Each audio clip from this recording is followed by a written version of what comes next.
Just a little bit of housekeeping before I pass across to Rebecca to give you the introduction for today's webinar. I've got my colleague Kiwi in the background monitoring chat, so if you've got any questions, any Q&A, please log it on the chat and we'll catch that at the end of the session. We are recording today's session, so if you could just make sure that you keep the mics switched off and the camera switched off. And we will follow up then with a link, if you like, so you can share the presentation to your colleagues who can't make it today. I'll just pass you on to Rebecca. Yeah, I've loaded it all up. So Rebecca is just going to load, and perhaps if Bianca wants to join Rebecca as well. Okay, we're just going to load up the presentation. We will share the presentation as well. I should catch you a little bit later. Thank you. Thank you, Les.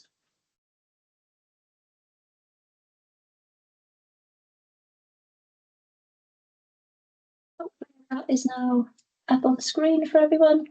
Kiwi, please let me know if there's any issues.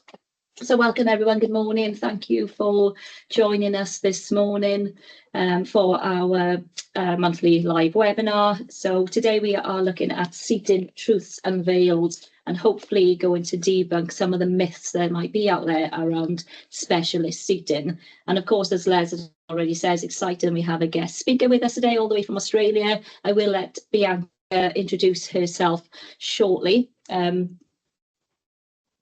bit about myself. I mean, it's a bit strange that I'm introducing myself after kind of 5 years of doing these webinars now, but I do know that we have some new faces joining us. You can probably tell by my accent. Quite fortunate that I live in a semi-rural part of South Wales where I have nature and wildlife right on the doorstep.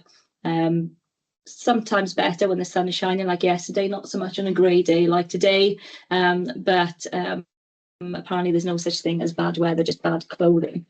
In terms of my professional history then, I've now been specialising in complex needs and learning disabilities for 15 years.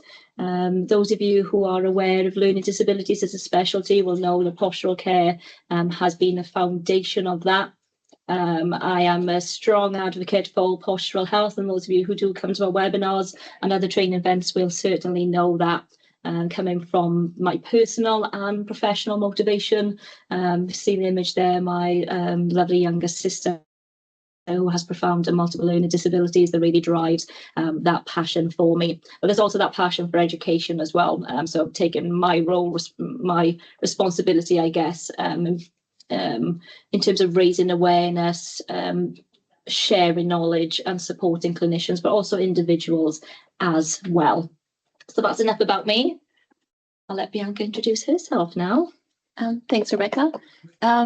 So I have specialised most of my clinical career in adult physical rehabilitation and really enjoyed working in the space of neurological conditions and neuro rehab, and did lots of time through the Australian hospital system, as well as working in community-based settings through private funding bodies. Similar to Rebecca in terms of the passion for working with younger clinicians and instilling, I guess, that supervision and that mentoring support and handing over knowledge and experiences to them to promote their learning and growth through education is something that I found, I had a lot of passion for as well. So 2.5 years ago, when I transitioned into this role, I felt it came as a really good opportunity to expand that reach. And I honestly feel a bit surreal that I'm overdoing it here in Wales. I am based in Sydney, Australia, New South Wales. So at the bottom of the slide there, you can see there the little harbour reach. I don't live in the city. I live a little bit more rural than that, but that's where I am based, and enjoy really meeting a lot of clinicians and sharing experiences and knowledge to help their growth.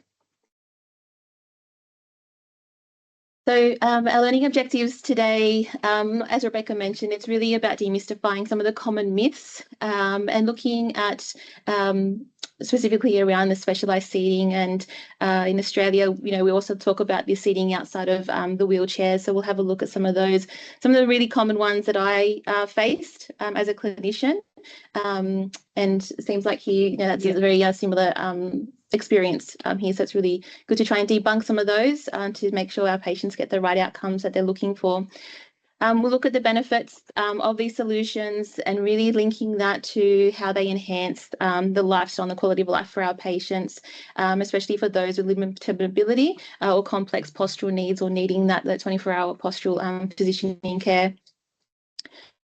We'll meet Bob and look at Bob as our real world case study, and really having a look at how his previous situation impacted his quality of life, his health and well-being, and also his family around him, and how some of those benefits of the features of the seating system that was put into place really promoted better quality of life for him, and just a better environment for him and his support networks to engage with him and for him to participate. And really it's about encouraging that wider acceptance. We struggle in Australia to justify funding for some of these. It is getting better, but really wanting to, highlight the importance and the acceptance of specialist seating solutions and how they enhance that holistic care approach for our patients. It's quite interesting, really, that no matter where you are in the world, it seems the same challenges, the same myths, the same misconceptions are still 100%, and the same barriers as well to enable 100%. Just quickly to add, it's so true. I was also presenting with someone from the United States at the end of April, and she said very, very similar things. Yeah. So it is worldwide, very similar. You still have some work to do then. Mm-hmm. Okay, so before we get started, I wanted to have a look at some of the statements that we can see on the screen and try to work out the difference here really between myth and truth. So, I can't see hands and everything, so just have a think to yourselves with these statements and answer them to yourself or in your head. I remember as a child knowing some of these as fact, in quotation marks, and really thinking how clever I was, going around telling, mum and dad or aunties and uncles that we only use 10% of our brains.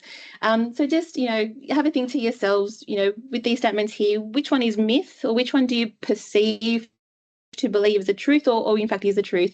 Some of the more common ones there is, like I mentioned, when we use 10% of our brains, lightning never strikes the same place twice, goldfish have a 3-second memory, and you swallow 8 spiders a year in your sleep. Now, with that last one there, when I saw that, I don't want to scare you, but if you know anything about Australia and our spiders, this is very scary and probably likely the reason why you may not be hungry when you wake up. So I really, was a bit worried about that one there. It's probably a different challenge in the UK to Australia when it comes to spiders. Yeah, yes, yeah, human in itself.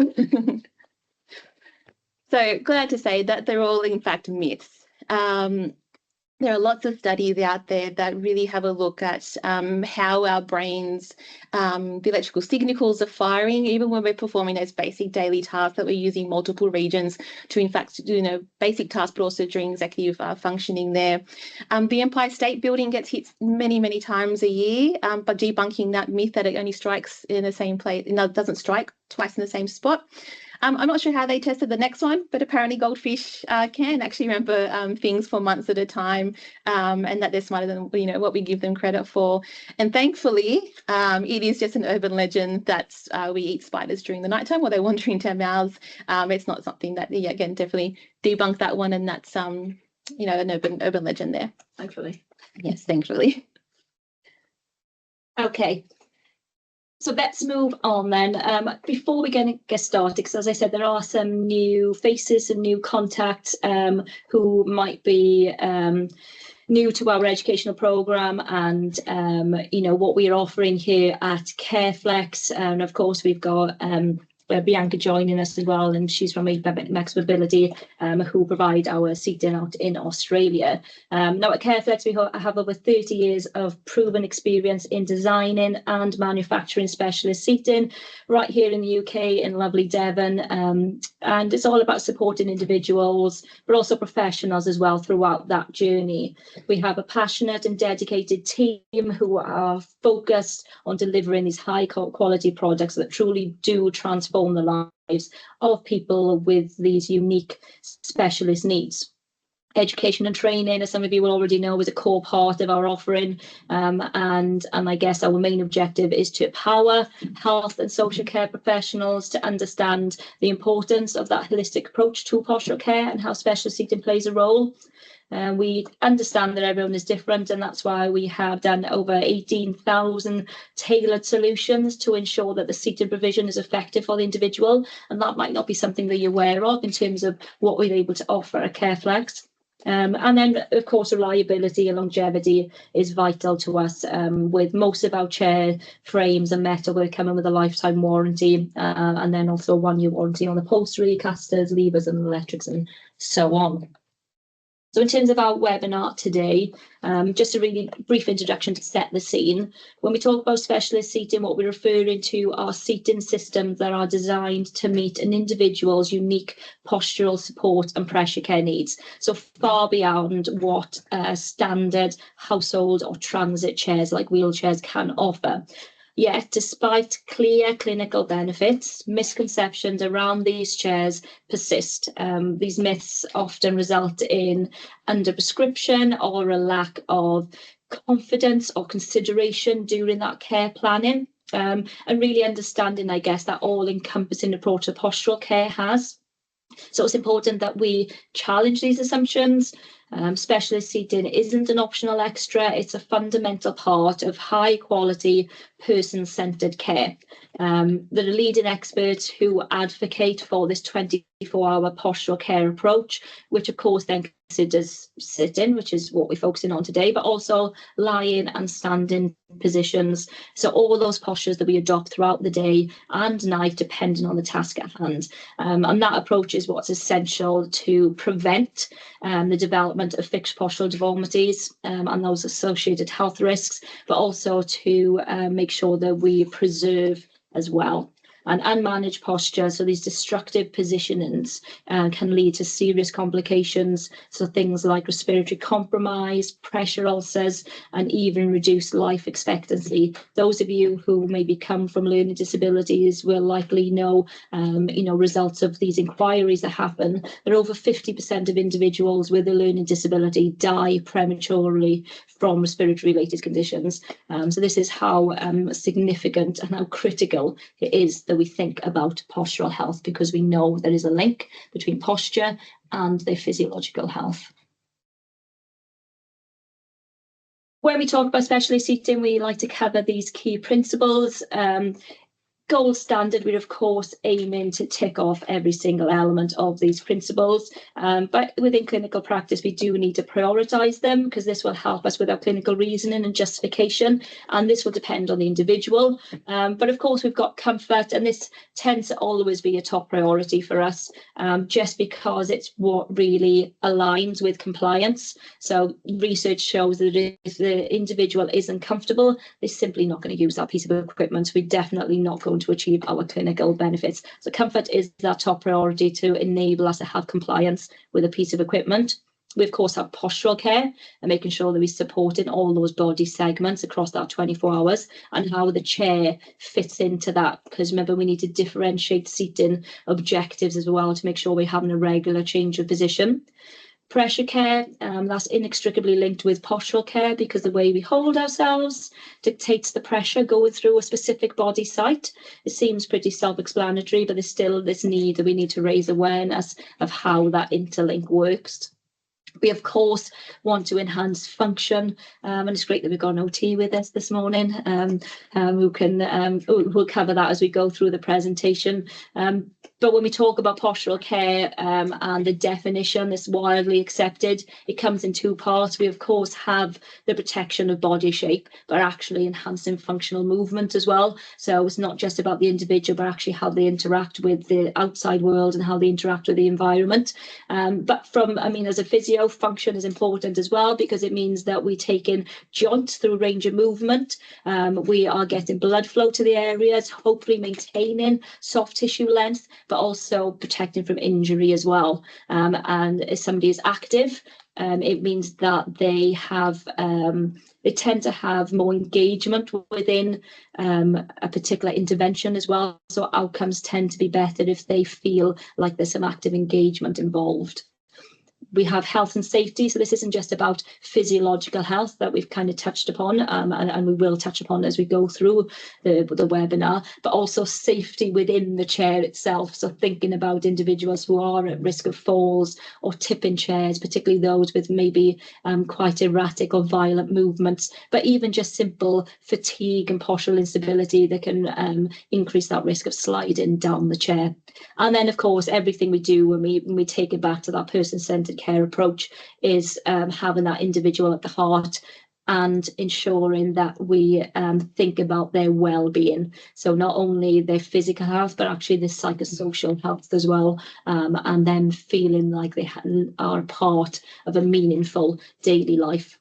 As I said, as we go through the presentation, you'll see how all these different elements feed into these key principles. And it's just a really handy checklist when you're doing your care planning to make sure that we are being as holistic as possible. A specialist seating fits into this. I mean, this list isn't exhaustive, and I won't cover this in detail because we'll share this, but I just wanted to really highlight how vast the benefits are when we talk about specialist seating and how it feeds into all aspects of daily life, from comfort and relaxation all the way through to preventing or even accommodating postural deterioration that sadly may have already set in, to restore body shape, because again, it's never too late. We just have to be proactive with that approach. And then, you know, touching on physiological function and even interaction and engagement. So this is why it's critical to improve quality of life. And in the simplest of terms, specialist seating allows individuals to achieve their optimum sitting posture if they're not able to do that themselves. So let's get on to our first myth. Specialist seating is just luxury comfort. It's not clinically necessary. Now, in reality, specialist seating is far more than a comfy chair. It is a clinical intervention. And I know we focus on comfort, but hopefully we've already set the scene about how all-encompassing it is to extend beyond that terminology of being a comfy chair. It's a medical device, and when we think about the right wheelchair or the correct medical prescription or intervention, specialist seating is an integral part of holistic care, and it should never be viewed as optional. So proper seating is essential for safety, health, well-being. When we have optimum postural care, it can prevent harm. And as we know, when we talk about legislation, especially here in the UK, a big part of that is preventing avoidable harm. So we can justify the need for things like specialist seating within our care planning, because we want to think of things like pressure injuries, contractures, falls, physiological dysfunction. Because when we have the correct chair setup, we're aiming to promote function, interaction, and comfort to help individuals, as I said, engage more fully in daily life.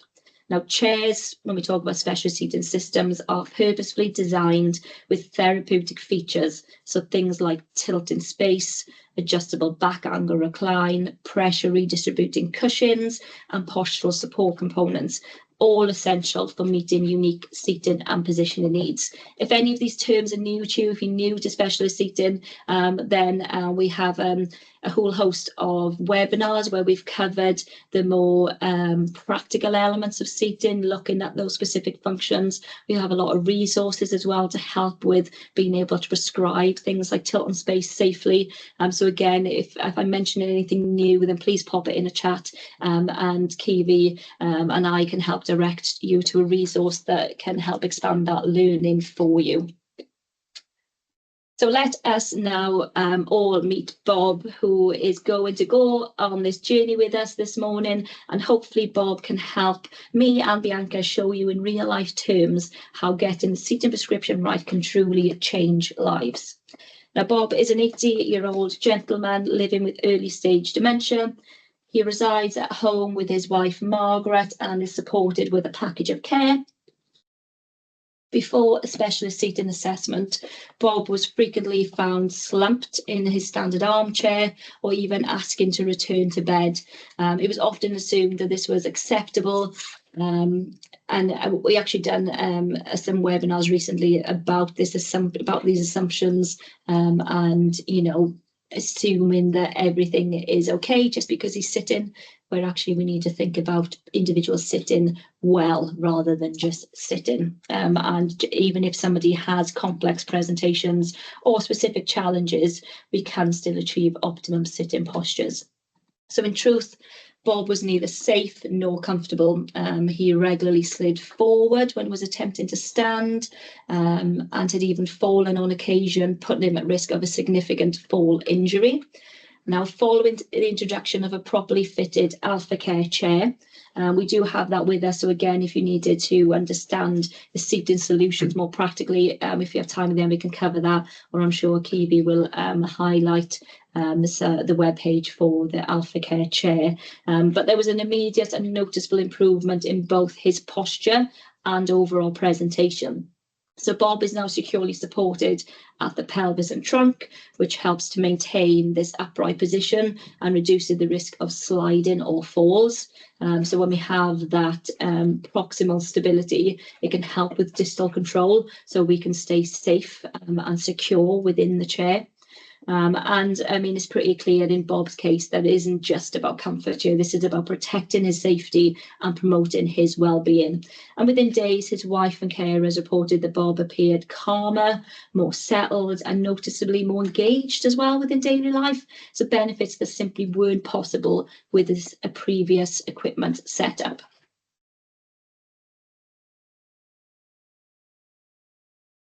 So myth 2. Specialist equipment is too expensive. We don't have the budget to fund seating through our service. Now, in reality, upfront costs versus long-term value. Specialist seating is a clinical investment that delivers measurable savings. So it's easy really to focus on that initial cost of equipment, I know that. But when we take a whole system view, that value becomes clear. So comprehensive cost analysis shows that the price of a specialist chair can be recouped many times over through avoided complications and reduced care needs. So when we talk about that avoidable harm. So for example, one case scenario, based on average cost, this is for a person with multiple sclerosis, demonstrated that, so an initial cost, average cost of a chair, £3,500 could actually lead to over £40,000 in savings over 10 years. And this is by reducing things like falls and pressure ulcers, which is a staggering return on investment of over 1,000%. When we talk about costs, just to really highlight, some of this and break it down for you, the estimated cost of a fall-related injury in the UK is around £2,600. The estimated cost of treatment per pressure injury is over £8,000. The average non-elective hospital admission cost, so somebody maybe who experiences a fall or becomes unwell, and they have this urgent admission, is over £4,000. So you can see how when we start talking about hospital admissions, increased care hours, crisis interventions, it's easy to lose sight of the fact that it's all paid from that same pot. So it's really about framing this within a whole system approach and the principles of joined up care. While costs may sit in separate budgets, they all ultimately draw from that same pool of public funding. Now, how often have you had to push for equipment funding only to be told that the clinical justification sits within health when you're operating within social care, or the other way around? So that's why developing that clinical reasoning is so important. But I just wanted to highlight that we are here to support that process with you. We have comprehensive justification documents for each of our chairs, addressing both the health and social care benefits to help you build this robust, holistic case to hopefully get that funding that you need. So specialist seating, in summary, plays this key role in reducing costs when it comes to health and social care, expensive medical interventions, surgical interventions, and so on. It's not just a chair, it's a strategic intervention. This is really just a visual to highlight, and again, we can provide all the references for this. I don't know if we've got individuals from around the globe here, or whether it's just a UK audience, but it's just interesting and actually quite staggering to see some of these figures where we can actually utilise postural care proactively to reduce these costs. It's just about having a bit of a vision in terms of long term.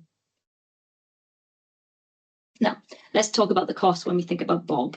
So before having access to appropriate specialist seating, Bob experienced 2 significant falls while attempting to get up from his old chair. Each incident resulted in hospital admissions and a full medical review. But since receiving that Alpha Care chair, Bob hasn't fallen once, which eliminates the need for ambulance call-out, emergency care, leading to immediate cost savings and improved outcomes, of course, for Bob. Another case to think about, you know, when you talk about the care package, so thinking about the social aspect. Previously, when his wife Margaret needed to be away from home, he needed additional care provision because of his risk of falls. But now, thanks to the postural support and the stability and the safety within the chair, Bob no longer needs that continuous supervision throughout the day. So over the course of a year, if we think long term, that initial investment in Bob's seating will effectively pay for itself through reduced falls, fewer emergency interventions, and more efficient use of care hours. So this idea that specialist seating is too expensive just simply doesn't hold up when you consider the wider financial and clinical benefits. And yet, while postural care services do have a cost, they reduce the need for expensive interventions like surgeries, medications, and home adaptations, making them a cost-effective long term. Okay, that takes us to myth 3, which is if an individual has a wheelchair or a regular recliner, they don't need specialist seating. And this one was a very common one that I would come up against with families and support networks, or also providers of funding. So here we're looking really at the different tools that we have available to us and the different needs that they serve and address. So if we have a look at, Rebecca mentioned early on about all the pieces of AT that are out there or available to our clients, standers, gait trainers, walkers, specialist seating solutions, wheelchairs, and seating for wheelchairs, they're all fit for purpose. And it's why, you know, I guess if we look at ourselves, if we apply that same principle, that thought to ourselves, we also accommodate, or we also use different support surfaces to achieve different goals, because each piece of AT or support surface that we find ourselves in is providing support to our posture for a particular function or allowing us to function in a certain way. Now, I'm not sitting in a very comfy chair at the moment, but it's doing well for this webinar. But I know I've been able to shift my weight and change my posture quite regularly here. And once I'm done this webinar, I can go and find different support surface to maybe, you know, have some time out or some lunch. And the same principle really goes for our clients and our patients is, you know, there's different support services for different needs. And so when we're thinking about wheelchairs, the primary function of seating in a wheelchair is for mobility and transit. So it's to be able to get out of their house or get to school or around school, or go on outings. But it's once that activity, and it's really what it is when we're sitting in manual wheelchairs, it's activity-based seating. We need to then have a look at what are we not achieving in that wheelchair seating system with our roles and daily living that we can achieve in a specialist seating solution that you see on the screen there.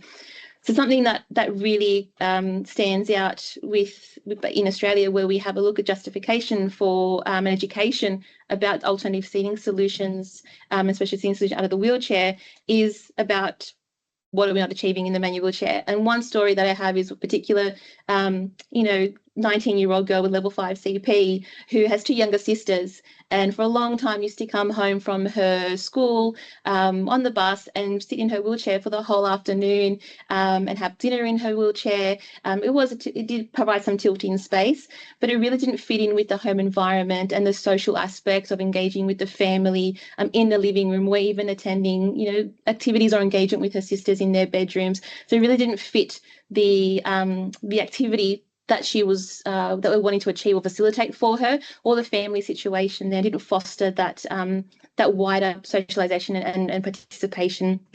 safely for that patient. So again, really having a look at what it shouldn't be thought of, as Rebecca was saying, as a luxury. They're therefore, because they're fit for purpose and they promote those different functions, and ultimately allow us to have that quality of life that we're looking for as occupational beings. We actually done a webinar specifically on the difference between special seating and wheelchairs. Again, that might be a recording that could fit in if people were struggling with that particular challenge when it comes to funding. Because as you said, it comes up, it must come up in Australia, but it definitely comes up here, being able to differentiate that role, isn't it? Very much. And like I said, it is really good to understand that as a clinician, as a prescriber, because it's really powerful to use as educational resources to clients and to families, as well as then translating that into justification for funding down the track. So it's really useful. And then if you move across to, other patients that may be using standard armchairs or recliners, which might be put into place because they're seen as a very maybe a less expensive option, or something that can be easily sourced from local stores. These really, again, everything is fit for purpose, and not saying that they don't have a purpose or a need out there for these pieces of furniture, but they lack the clinical adjustability and all those clinical features that we achieve from the specialist seating solutions that ultimately give us that optimal posture care and achieve those physiological functions and health and well-being down the track. The specialist seating solution does allow individuals to sit out of bed safer for hours, and similar to Bob wanting to get out of his chair and going back to bed, the solution that he had there with the Alpha Care chair allowed him to sit out of bed and maintain that engagement in his living room, as opposed to then being in bed and away from the family and not able to participate there. So electric recliners, so these do fall short for people with postural care needs. They are missing features that Rebecca mentioned earlier, like tilting space. And they also, a lot of the ones I come across, don't have the materials or the fabrics that offer the pressure care management qualities that we do get within specialist fit for purpose seating solutions. I also found that a lot of the times they lacked the contouring abilities to ultimately match a person's contours and provide that optimal posture support in the right places there. And so I often found that carers would use a recline function solely to promote someone staying in the chair. But if we know anything about using recline without tilt for patients that need posture care, or that fatigue in the chair over time, that this just promotes this sliding out of the chair there and this slumping down in the recliner there. So again, not really fit for purpose for those higher posture care needs. And that recline is often linked to leg rest elevation as well. Yes. So you've been able to, lock that off if somebody doesn't have the range, then, Yes, exactly. So again, recline alone is an issue, and can promote sliding out of the chair. It's better to use if it has that foot elevate. But again, they're having a look at then the comfort and the sitting tolerance of someone in that position is quite tricky, because then we're loading the back of the sacrum there and the pelvis there. So the weight distribution there changes quite significantly if we're not then using it with the tilting space. So for those who need to sit for longer periods, we're also having a look at the fatigue, I guess, that happens to our clients that need that posture care support. Over time, if we're fighting to keep our postures upright and we're fighting against gravity, it does take a toll on the patient's energy levels and ability to then have enough energy levels to participate in daily life and the daily living tasks or engaging with families there. So not having the right supports in place for longer periods does raise a concern of fatigue for our patients. And then we can see there that has flow-on effects to not being engaged or not adopting safe postures anymore, or this, risk to exaggerating an asymmetrical posture there that then has multiple complications after that. So there is a lead-on effect as to why fatigue is such a big concern when we don't have the right seating supports in place for clients. So there are definitely key features in specialist seating solutions that do offer the right level of support that we just don't get within our reclining chairs. So if we have a look at this picture here, it's probably a picture that has been, I think, staged, but it's a good representation, I guess, of what we tend to find, or I tended to find when I walked into a patient's home or a nursing home facility when someone's sitting unsupported. And interestingly enough, the brown armchair on the left-hand side of the screen there is in fact something very similar to what Bob was using before he was sitting in the Alpha Care chair. So we can't control our own postures, and similar to Bob trying to fight his way to stay in his chair, or then wanting to get out of his chair because he was so uncomfortable, and then the falls occurring after that, is essentially because if you see this lady here, she is really, if she was awake, she was fighting to stay in the chair. What we'll see there with gravity, continuously, pressing down on her, is eventually that sliding out of that that system there, which again is concerning there for health and well-being. So for those, so in terms of specialist seating solutions and how they can help in these situations, really we want to look more at something that's in the right-hand picture there. So we want to make sure that the head's positioned upright and in midline to support not only the physiological functioning in terms of safe swallow, breathing, but also we don't really make sense of our environments when our heads are tilted, similar to the picture in the left. Not only visually can it be quite off-putting for patients, but also vestibular function gets impacted there. So there's a lots that go on there in terms of when our heads are not in midline, and how we can engage and interact with our environments. We also want to make sure that our upper limb function is free, so we can use our arms, and that's free from any load, any weight-bearing needs to promote that safe postures. So patients that are using their upper limbs to keep themselves in the chair is a sign that they're again fighting for some stability or balance within that seated posture that the seat is not giving them. So we really need to promote that support for them to make the hands and arms free from weight bearing to allow them to function in terms of then feeding themselves or doing activity on a tray.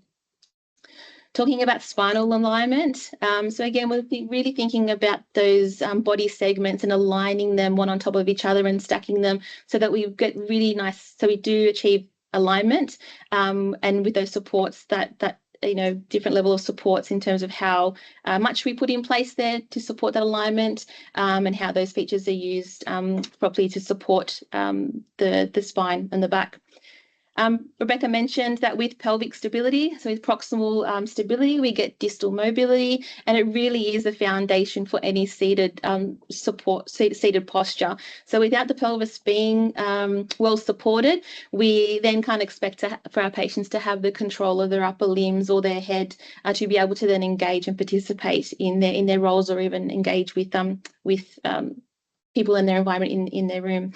And then upper limb support, we want to make sure that again our lower limbs, are aligned, that we have proper feedback from our feet, and provide that stability. So interesting enough, 19 or 20%, so in the gold standard of sitting at 90-90-90, so 90 hips, knees and ankles, that weight distribution there is 70% goes through our bottom and our thighs, and then the next biggest load goes through our feet there. So it's really important to take full advantage of weight-bearing surfaces and loading the feet to promote those really good postures for weight distribution and pressure care there.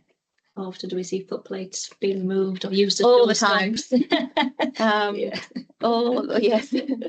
Yep, all the time. And again, if you haven't experienced that or haven't come across patients with that, just simply sit in that posture yourself. Yeah. Mm-hmm. On your bottom there, sit at 90 degrees and then lift your feet up, and you instantly feel how much weight is then transferred back into your pelvis and your thighs there. So without loading them, it does again put all that weight back onto those burning bits that we don't want them to be on. And you certainly won't want to be reaching outside your base of support if you have a go and lift your feet off the floor. You really don't want to move from that spot because you feel like you're going to fall over. And then it's interesting actually visually to see the effects the gravity can have when we think about those extrinsic issues as chair setup and the gravitational forces, but actually intrinsically how actually difficult it is. I mean, it's difficult for me to fight against gravity at the end of the day, you know, at the end of the evening, where you just kind of slump in the sofa. But imagine you have those intrinsic internal factors where you don't know where midline is, you know, your proprioceptive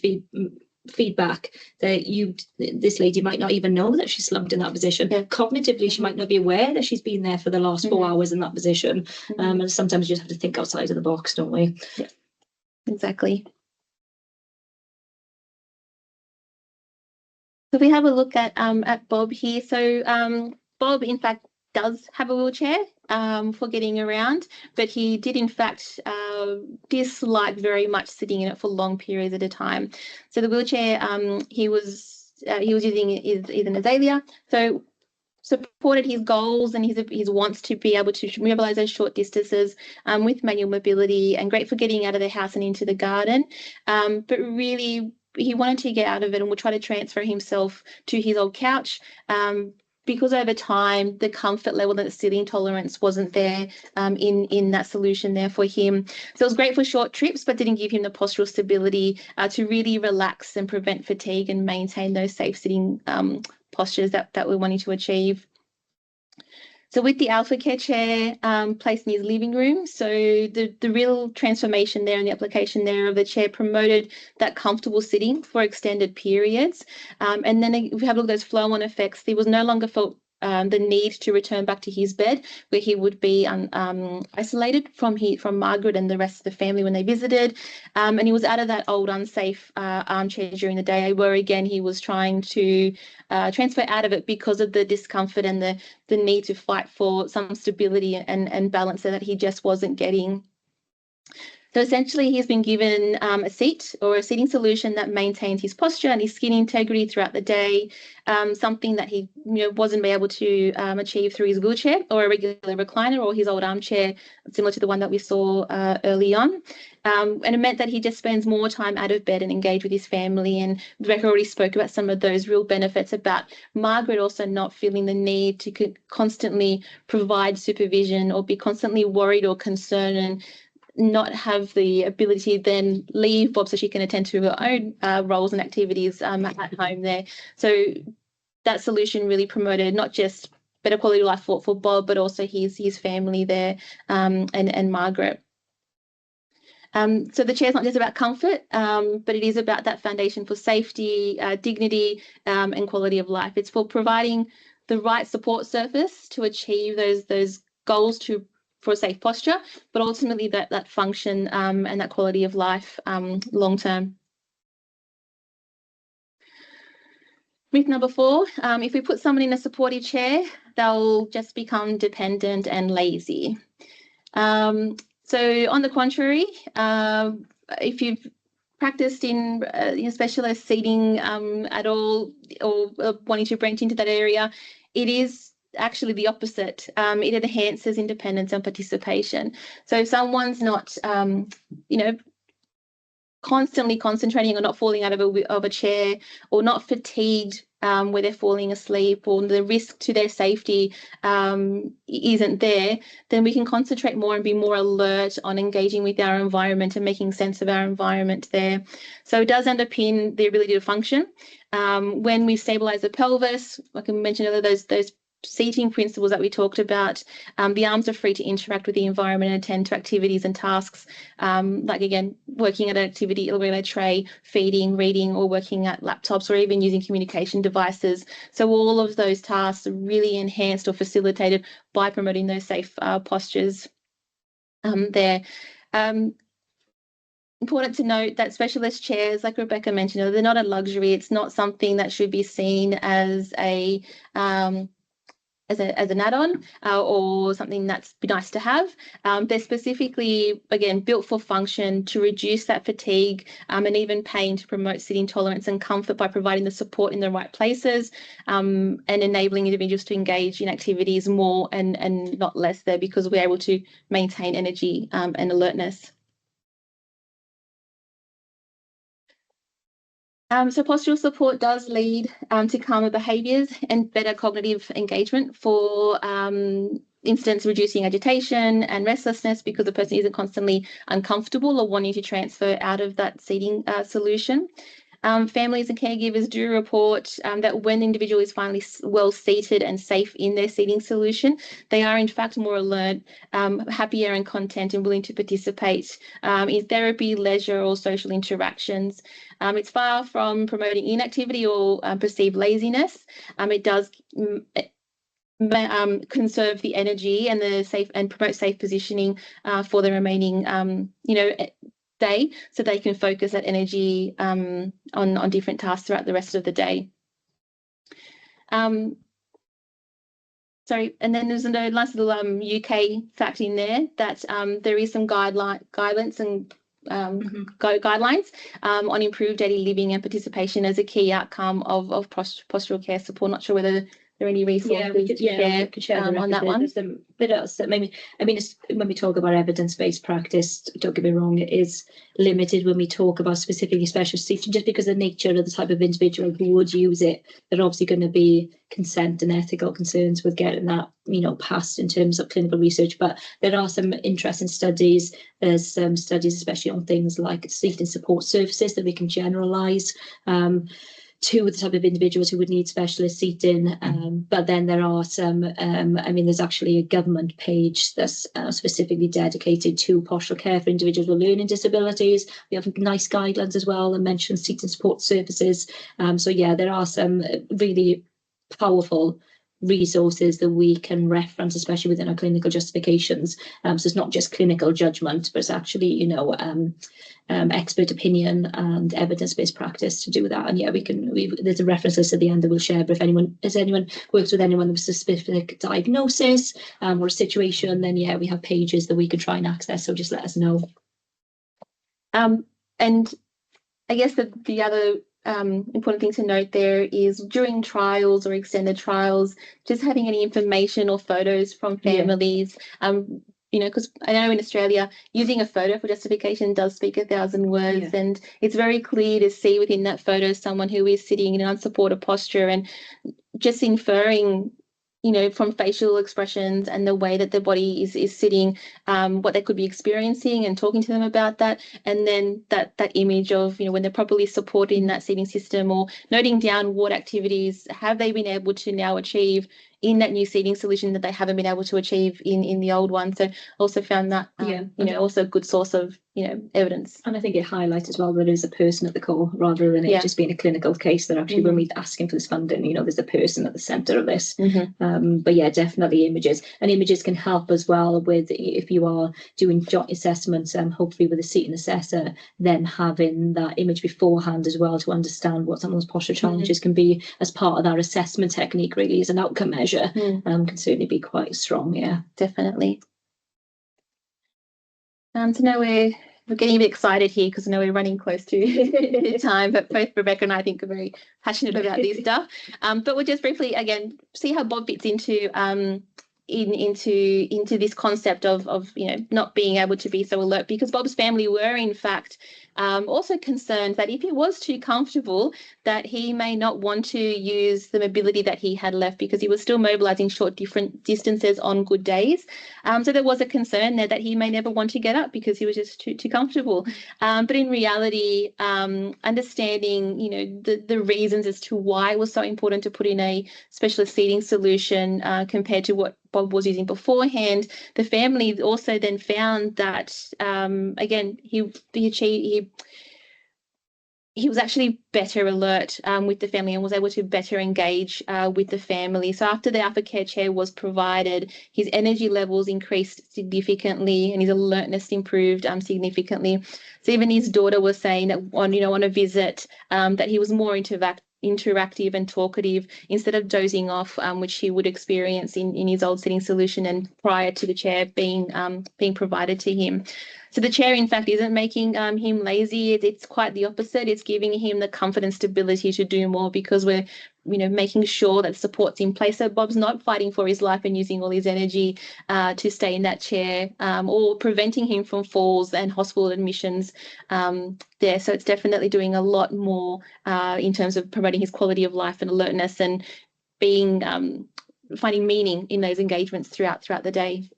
That means he can, having that active engagement, talking as a physio as well, that's a therapy in itself as well. So by giving them the support that they need so they don't fatigue, they can actively engage, which means then they're using their muscles, they're using their core, which then you have this positive cycle of reinforcement where they can maintain skills then. So yeah, it's just interesting. Yeah, so many benefits. Yeah. Myth 5, any chair with some cushions will do, and we can improvise instead of buying specialist seating solutions. So here we're looking at solutions that may be put into place that are more like the informal solutions, but improvisations and these informal solutions just again, looking fit for purpose. They can't replace the design and the features that's been engineered and manufactured into seating solutions, which has been clinically tested, or have the right materials in place to promote, a lot of those health and wellbeing outcomes, which I'll talk about in the next slide.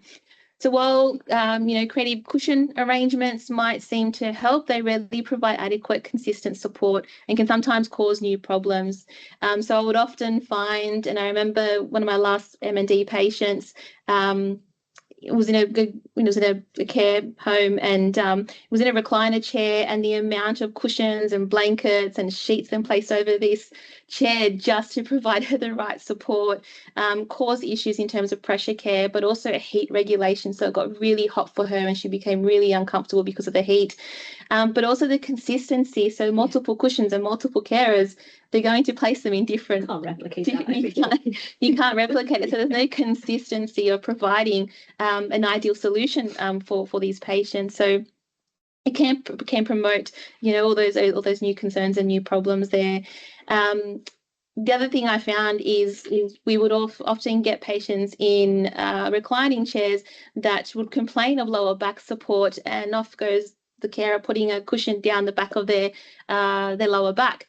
Now again, if you ever come across this, this really then promotes either that lumbar lordosis or more sliding forward, because they're trying to find support for their upper back and their head. So all that cushion is doing is essentially pushing that lower pelvis and that lower back forward. So you're missing the support at the top of the trunk and the head there. So again, just simply placing cushions, looking at different problems there is a good way to reason out as to why, or educate as to why it's not good long-term solutions for our patients.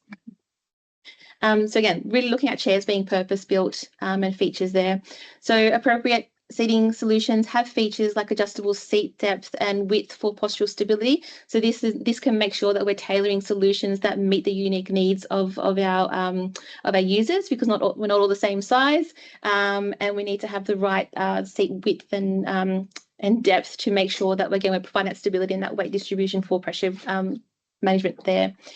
It's also key to know that looking at purpose-built products, like I mentioned, and the fact that they're using materials that will help with temperature regulation, but also, using four-way stretch as opposed to cushions that just don't have that quality within them that provide that immersion and then envelopment to promote pressure care there. So knowing that each feature of a seating system is there for a reason. And I think something I encourage clinicians all the time is just ask, why does that do that? Or why is that there? What material? What's in the cushion?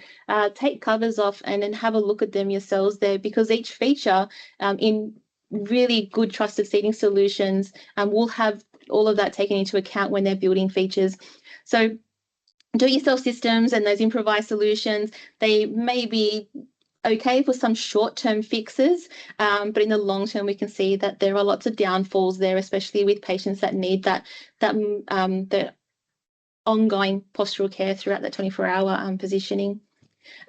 So if we look at Bob, so Bob's, family, again, looked towards those informal solutions there, or those improvised solutions to try and make his recliner work, tucking the pillow here and there to keep him upright. But he just kept sliding out of the chair because they said if we're, again, decreasing that seat depth, we're going to promote someone coming out of that seat there. So just popping cushions behind someone is not a good long-term solution.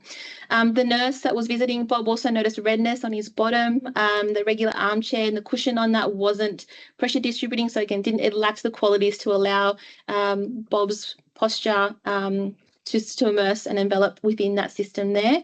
And once he got his specialist seating chair, the aftercare chair, all those props became unnecessary, and so that was all taken away, making even his care routine a lot easier to manage for Margaret and his carers, because they weren't trying to guess where these 5 or 6 pillows were going. The features were already there within the chair itself, so made the care routine a lot easier and manageable for his carers.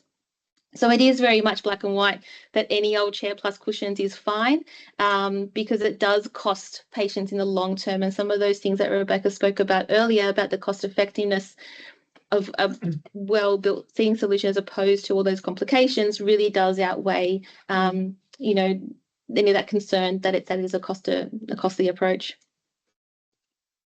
Okay, so myth 6, we have specialist seating is only for people with profound needs or those at the end of life.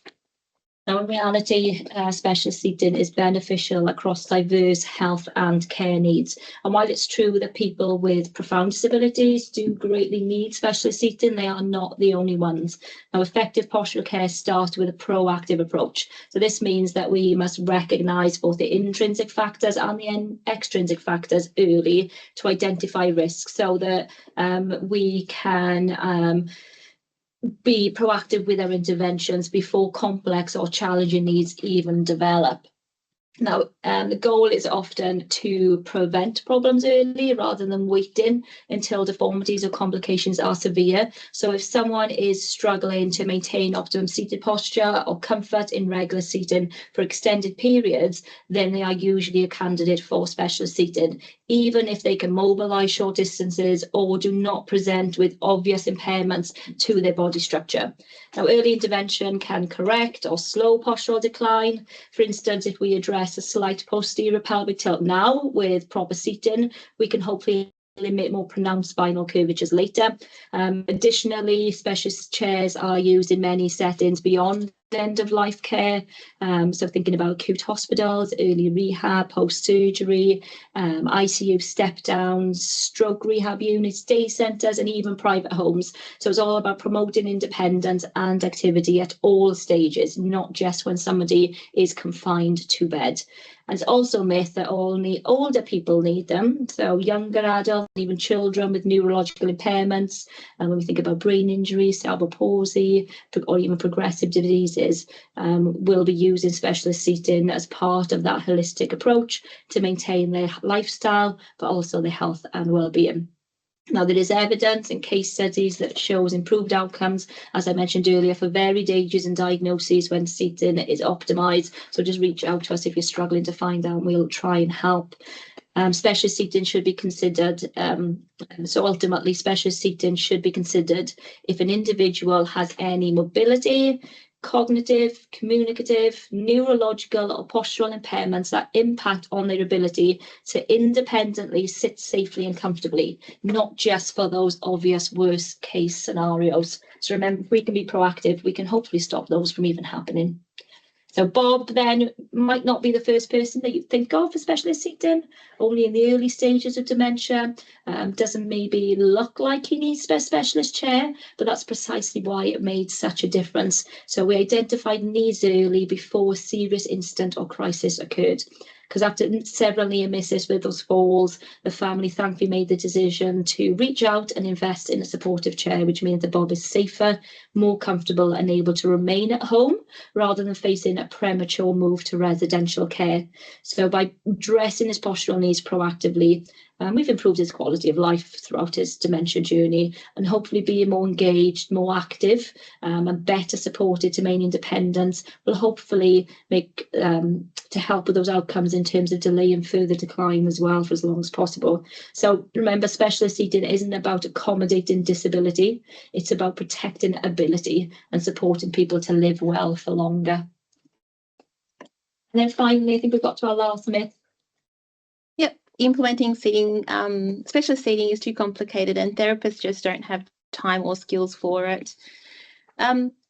So again, when I worked through the community work, I had a lot of patients, or I guess a lot of young OTs, really concerned about the length of time it takes, to do these assessments. Because in fact, if we are doing really comprehensive holistic assessments, it in fact does take time, but it's really important to acknowledge that, but also to use that information to inform and educate patients and their support networks why it's so important that we need to invest in the time to do our proper assessments.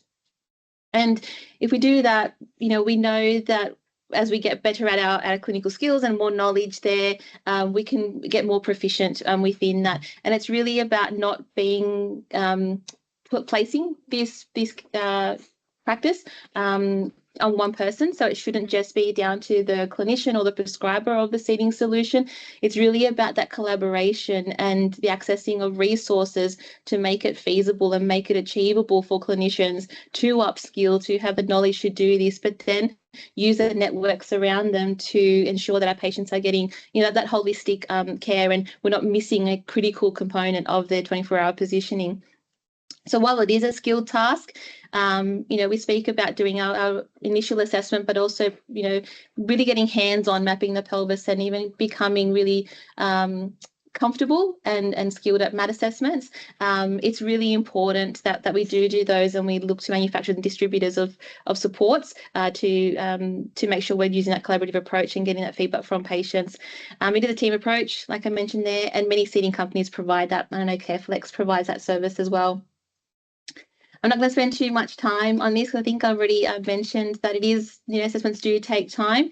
But again, it's always really good to consider that the time that we take doing a comprehensive holistic assessments really does save you time down the track, because we really want to avoid not knowing something or not getting it right and then have the risk of AT abandonment, where someone's not wanting to use the system at all, because if then the chair might be looking pretty, but if they're not going to sit in it, it's not going to support them and they're not going to want to use it. So doing that holistic and spending that time in the assessment can really avoid those undesirable outcomes where patients just aren't satisfied with their solutions there and not wanting to use them there. So it's really important to, one, advocate for the time and educate on the time needed to do those proper assessments, invest in your time to upskill and increase your knowledge, and look to sources for supervision or mentoring on those as well, especially if you're wanting to really work in this space of specialist seating solutions and complex seating. Because ultimately, we can extend this beyond one patient, where we can continue to support all our patients that we encounter. And that's similar to Bob's story here. So initially, Bob's community OT was a bit unsure on how to proceed, but knew that there was definitely a concern there with his falls out of the chair and the impact it was having on his health wellbeing, but also Margaret's. So she reached out to CareFlex and had a joint assessment organised there, and received the detailed recommendations, clinical justification and resources to support her in conducting a really holistic and comprehensive assessment, but then translating those assessment findings into finding features in a suitable seating solution there. So making sure that process of care planning and intervention was done with support from CareFlex. So similar to Bob's OT, who learned a lot from the experience and now feeling more confident about addressing seating for other individuals she works with, all clinicians and therapists who are passionate about this area can upskill with the right support. And just like anything, continuing to build on these skills and knowledge means that our clients have access to the optimal holistic care services that really promotes that 24-hour posture care and supports postures for function. It's also important to remember, again, it's not up to one person, but it's a team approach. And the myth that it's too complicated, we can dispel that. It's very achievable with the right supports, and the payoffs, not just for Bob's situation, is huge, because we can then carry on those skills to other people and promote that quality of life and optimize that, which makes all the effort worth a while. And I think often as well, it's confidence, isn't it? It's, practice, I guess, makes perfect, isn't it? So often confidence to get hands-on and, as you said, upskill yourself. Okay. Thank you, everyone, for staying with us. You can probably tell that Bianca and I are passionate about this. We're going off on our tangents, but there's a lot of information we really wanted to highlight and get across to you. So just briefly, just to give you some of the key takeaways, because I believe there's some questions that some of you would like some answers to. But really, I mean, first and foremost, specialist seating is essential. It's not optional. It's a clinical necessity for many individuals. So beyond comfort, it ensures postural stability, reduces health risk, and supports physical and emotional well-being across a wide range of needs, not just those with the most visible impairments. Clinical and economic value, so specialist seating is a cost-effective intervention, reduces hospital admissions, pressure injuries, falls, and the need for high-intensity care. It also supports carers by making day-to-day care delivery safer and more manageable. Early identification is critical, so this postural care proactive approach. Don't wait for harm to happen. Seating should be considered as part of any comprehensive assessment, particularly when there are immobility or cognitive changes or fatigue being present.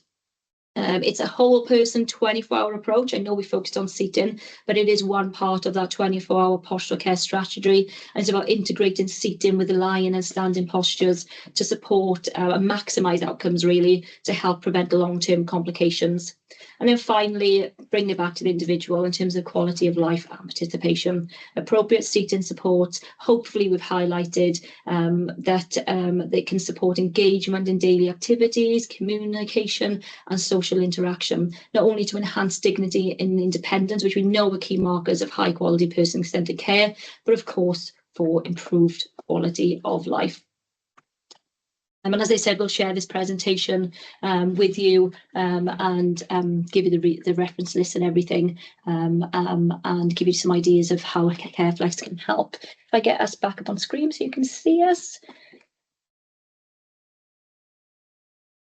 Because I think one thing I did want to touch upon on that last slide there about how we can support you, because I think a big part of what we mentioned, Bianca, today in terms of education really and empowering people is it's all very well us spending this hour, I say hour, we've kind of gone over time, this hour with you for a change, not that we have this time with you, but actually getting hands on and having that peer review process, that practical guidance can sometimes make a difference. So we are doing our roadshow events. I think we've done 6, I think, this year. 6 and 6 left, I think. Yes. So we're going around the country. So if that's something that you felt you needed in terms of upskilling and increasing your knowledge base, then the roadshow might be a good next development from the webinars. Yeah. Thank you to Rebecca and Bianca for a really insightful presentation, packed with knowledge. I think we're going to start there for another hour, couldn't we? I'm mindful of the time. Do we have any questions, Kiwi? If we don't get through all the questions, then we can always, answer. Yeah. Yeah, we do have a few questions. I'll just go ahead. So, do you offer same seating for spinal patients who require lateral transfer? Example, if wheelchair waiting list provision is very long. I'm assuming you mean lateral transfer in terms of independent side transfers, I think. We do. I mean, I won't go through the chairs you have with us, but the multi-adjust and the Smart Seat Pro both have removable side arms. We do another chair called the Hydro Flex, which is a flip up arm. So, quick answer to your question is yes, that we do have chairs that will facilitate that kind of transfer. Yeah, especially if you're talking about amputee as well, there may be some tailored solution or something that might be indicated for the lower limbs or for thigh support, for example. But yeah, certainly. Brilliant, thank you. Is there a specific outcome measure for seating and posture that you would suggest? Quite a few. I mean, if you're new to postural care, maybe starting basic is probably the best place to go. Using post photos, I think, is probably one of the easiest outcome measures you can use before and after photos. There's a really good quality of posture outcome measure. That's just a really simple scoring system. So there's different versions of that. So those of you who may be new to postural care, there's a Pauline Pope version, there's a Chainley version. That's just a really easy, simple scoring outcome measure that you would do before any correction, so that in the preferred habitual posture, and you would score things. Can they achieve their head in midline? Are their arms resting by their side? Are both feet on the floor? And then you would repeat the score then once you've got them set up in their optimum sitting position, and you hope you'd have a higher score. So it's quite a good objective measurement as well, that gives you that objective data. So I find that a really, helpful, basic but impactful outcome measure to use. Anything that range of movement, usual stuff like range of movement, visual analog scales where you may be asking the individual about pain levels and scoring. I think the other thing with photo is I also found it really helpful once you start understanding posture and body segments is actually drawing lines on the actual photo, on the photos itself, because it does again speak 1,000 words into where those segments are sitting, and the pre and post is really impactful when we start drawing on those photos of our patients and submitting those as well. But definitely having some baseline is a really good question. It's a really good point to highlight, getting those baseline measurements and data so that you have that reference later. Something we cover in the roadshow workshops as well, assessment techniques and outcome measures, because there are lots that you can go down to in terms of visually, marking out spinous processes and so on. So, but yeah, if you've got specific, if you work in a specific specialty as well, there will be specific outcome measures for cerebral palsy, for spasticity and things. So yeah, reach out to us if you wanted a bit more information on that. Brilliant, thank you. I think we've got one more, which is referencing the case study.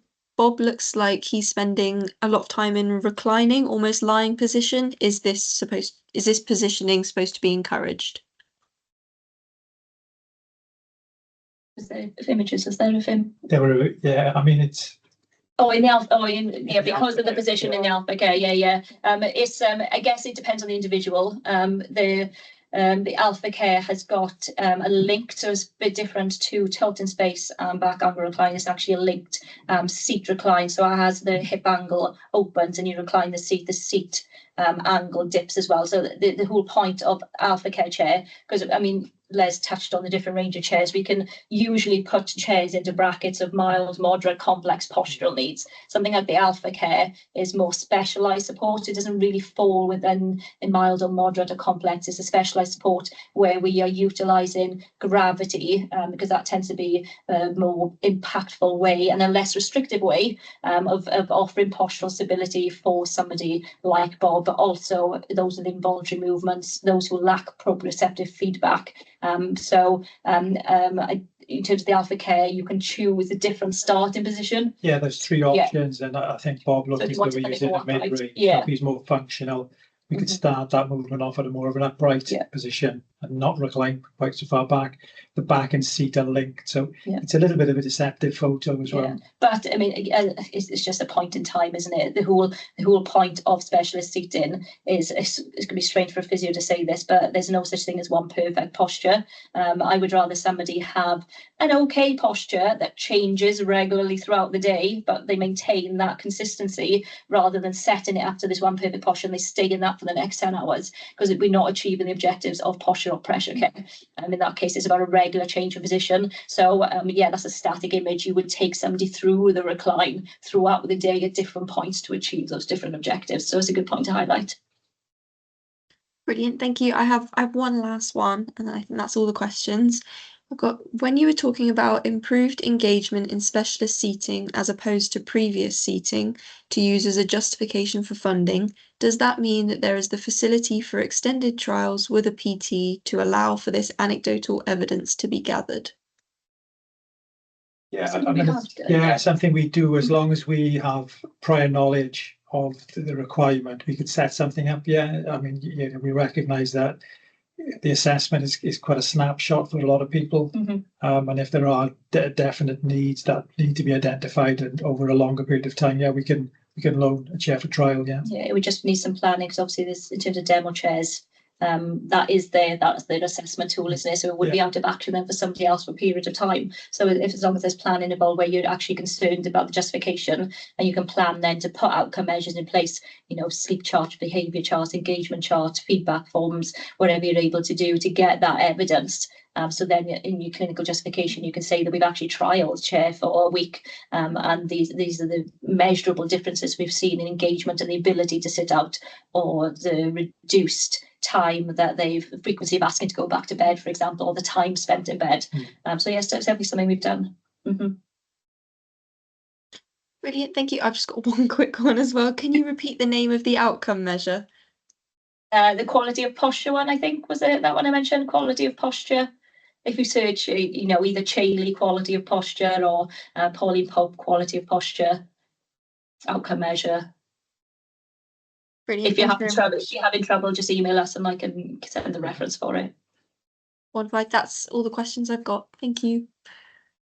Great. Thank you very much for spending the time out of your busy day to join us. We've run over a little bit of time, but thank you, and we'll catch up with you all soon. And again, thank you to Bianca and Rebecca. Thank you for joining us. Yeah. Thank you.